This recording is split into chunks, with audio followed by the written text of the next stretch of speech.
Hello everyone, I'm Nikhil M. Kulkarni, a product marketing engineer at Broadcom. As we move into the era of 5G standalone, we are transitioning away from hardware siloed networks toward a cloud-native disaggregated architecture. While this shift provides incredible agility, it also creates a massive new attack surface. Given that telco networks are a critical national infrastructure, we face incredibly stringent compliance requirements. In a cloud-native 5G core, we manage thousands of CNFs distributed across massive core sites and thousands of remote sites. Security in this environment cannot be handled node by node or container by container. In a multi-vendor environment, ensuring every Kubernetes cluster adheres to the same security standard is a constant challenge. To prevent a single misconfiguration at the edge from compromising the entire network, we must enforce consistent security policies across every single site regardless of its location. And these policies must be enforced on all of these sites continuously. To achieve this gold standard of security, VMware Telco Cloud Platform introduced the Kubernetes Policy Manager, leveraging Open Policy Agent or OPA and Gatekeeper. Think of OPA as the brain that uses the declarative language Rigo to understand complex telco-grade security rules, and Gatekeeper as an admission controller which acts as the enforcer integrated directly into the Kubernetes API. Platform engineers can define the security policies to be enforced on the CAS clusters.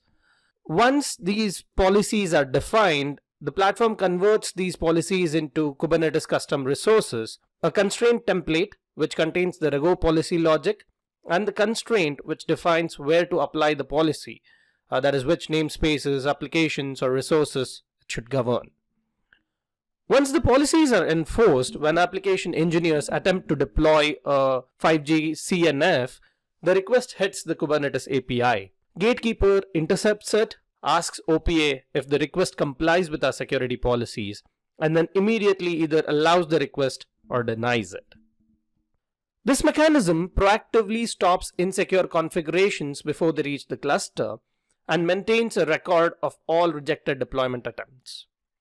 If the resources were already deployed before the policies were enforced and are found to violate the policies, the system will raise an alarm notifying the application engineers of the same. Let's now look at this process in the UI.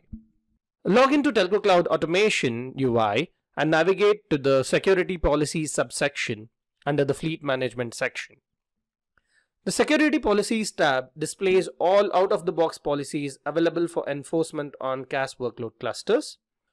All Violations tab displays any alarms generated due to policy violations.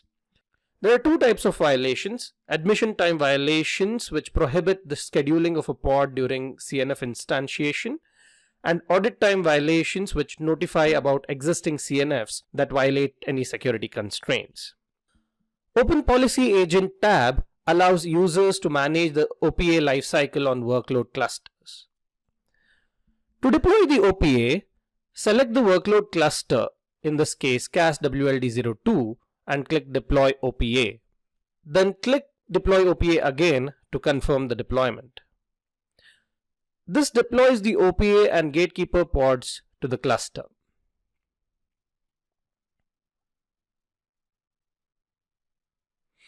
Once the deployment is successful, we will enforce security policies. To do that, let's navigate back to the Security Policies tab. Let us enforce the K8s PSP Privileged Containers policy, which prevents containers requesting root privilege from being spun up. Click the ellipsis next to the policy and select Manage Policy. Click Assign Cluster, select the workload cluster, and click Assign Policy to Clusters. Just a note here that this operation can be done on multiple clusters simultaneously. You can edit the default settings of the policy to include or exclude specific namespaces so as to manage the scope of the policy enforcement. Once the policy is successfully applied on the workload cluster, the policy status changes to active. Similarly, let's apply a second policy, K8s Container Requests, which mandates that containers must have resource requests set. Now let's deploy a CNF and observe OPA in action. Navigate to the configuration subsection in the GitOps section and click Create New. We've already added the Git repository as a partner system, so we proceed to select the workload cluster. Then click Configure GitOps to provide a name for the CNF, select the CNF repository and its details, select the manifest and values repositories, and click Save Configuration. The intent files have already been uploaded to the Git repository, so we click Save and the CNF deployment begins. Once the CNF repository synchronization is complete, we can check the CAS workload cluster for the deployment status. Let's verify the UPF replica set by running the kubectl describe replica set command.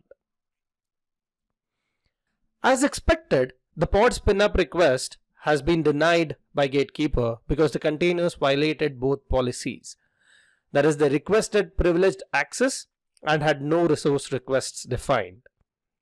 With this, we have demonstrated that by leveraging the Kubernetes Policy Manager in the VMware Telco Cloud Platform, we move from reactive security to proactive governance. We eliminate human error, automate compliance, and ensure that our 5G infrastructure is secure by design, not by accident. With Kubernetes Policy Manager in Telco Cloud Platform version 5.x or the upcoming 9.x, you aren't just managing CNFs. You're managing a secure, sovereign telco cloud at scale.